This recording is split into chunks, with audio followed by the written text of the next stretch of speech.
And here is what I would like each of you to do. Rather than us all being passive and saying, oh my God, what can I do? There are all these characters out there. We need your help. Go to the orionproject.org and let President Obama know that you have learned of this and that there is a man that Dr. Greer knows very well. I have his home address, his phone number, his curriculum vitae and resume, and know everything about him. And that this would be the new energy economy Barack Obama promised us. And we have an automatic fax system set up, ready to go from the orionproject.org, where you can fill out a letter and zap, send it right into the White House. All of you, the hundreds of you here, should do it tonight. And then tell all of your friends and all of your family and all your coworkers to do it. And flood the White House email and fax system with this request. Please do it for us.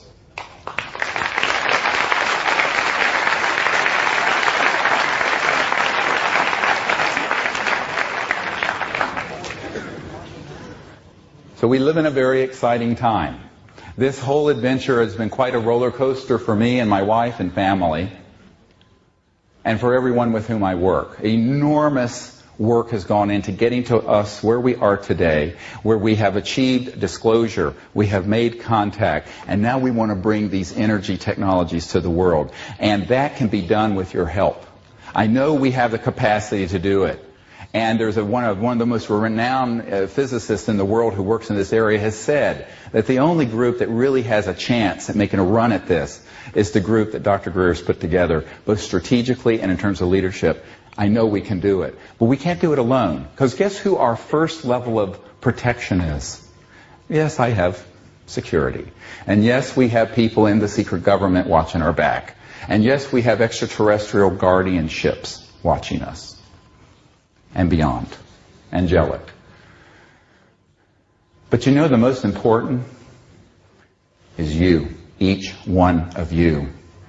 The reason we went public with as much information as we could, and I'm really pushing the limit with what I'm saying today, and what I've said at this conference, is that you being informed, and you telling others, and millions of people around the world who follow what we're doing and know what we're doing, well, you know what that does? That puts a 1 billion watt spotlight on our project. And what happens when that occurs? These murderers don't like to do things when there's a big spotlight. They're like cockroaches that only come out when the lights are off. La cucaracha. This.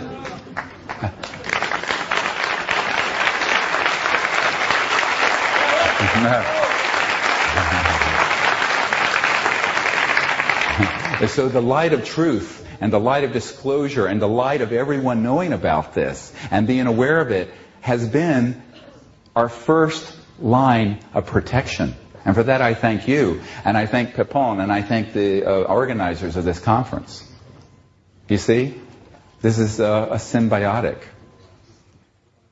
Now, much of what I have to do, obviously, has been behind the scenes, and I've been criticized for that. People say, how can you meet with these devils? I said, because they can be transformed also. The power of consciousness, the power of prayer, the power of goodness.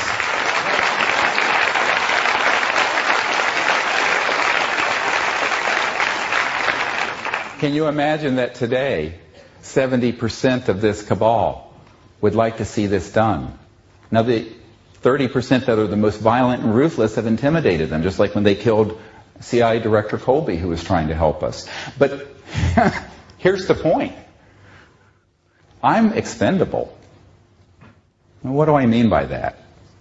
You know, after I briefed the CIA Director for President Clinton, his best friend came to the house and said, to my house and said, I mentioned this yesterday. He said, well, the president won't do this. He'll end up like John F. Kennedy. And I said, c'est dommage. It was too bad. He's the president. I'm not. I'm just a doctor here. At the time, I was living in North Carolina running a busy emergency department. And he says, oh, no, Bill Clinton won't do it. He said, but you can. I said, what do you mean I can? What am I, chopped liver? An expression meaning I'm nothing. And he basically said yes. You see, because I'm a nobody, And because I'm not important, and because I'm expendable, and because we're common people, we can do it. They can't. Here's the irony. We're free. They're not. And God help us, we need to step into that power and make this change happen.